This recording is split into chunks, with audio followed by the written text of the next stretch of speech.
we met the President and we informed him of our view regarding these bills. And we said that it is very important that these bills are taken back. A couple of points we mentioned to the President. The first was the manner in which these bills were passed.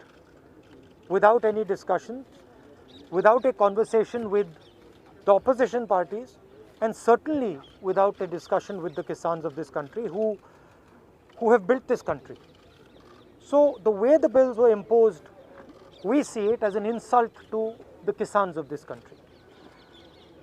The Kisan has lost faith in the government. The Kisan does not believe that the government is acting in their interest, and that is why lakhs of them are on the streets. And non-violently, compassionately on the streets. They are struggling in cold weather with complete respect.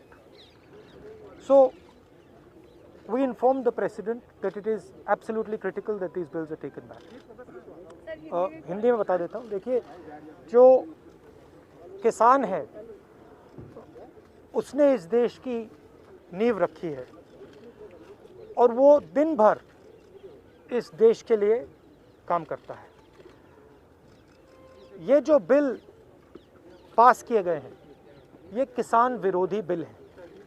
प्रधानमंत्री जी ने कहा था कि ये bill किसानों के हित के लिए हैं. सवाल उठता है कि अगर ये बिल किसानों के हित में है तो किसान सड़कों पे क्यों खड़ा है?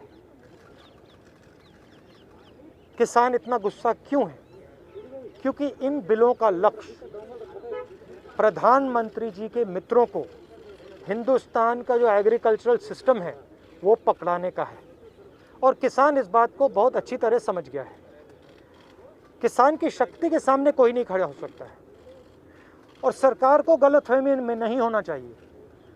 सरकार को ये नहीं सोचना चाहिए कि किसान हट जाएंगे, डर जाएंगे. किसान, हिंदुस्तान का किसान डरेगा नहीं, हटेगा नहीं जब तक ये बिल रद्द नहीं कर दिया जाए. सरकार को गलतफहमी में नहीं होना चाहिए. किसान कॉम्प्रोमाइज़ नहीं करेंगे. क्यों नहीं करेंगे? क्योंकि उनको समझ आ रही है बात कि अगर वो आज कॉम्प्रोमाइज़ कर गए तो उनका हिंदुस्तान में कोई भविष्य नहीं रहेगा. उनको बहुत क्लियरली ये बात समझ आ गई है कि अगर वो आज नहीं खड़े हुए, और मैं किसानों से कह रहा हूँ, अगर आप आज नहीं खड़े हुए तो फिर आप कभी नहीं खड़े हो पाओगे. और हम सब आपके साथ हैं. आप बिल्कुल घबराइए मत. हम सब आपके साथ खड़े हैं.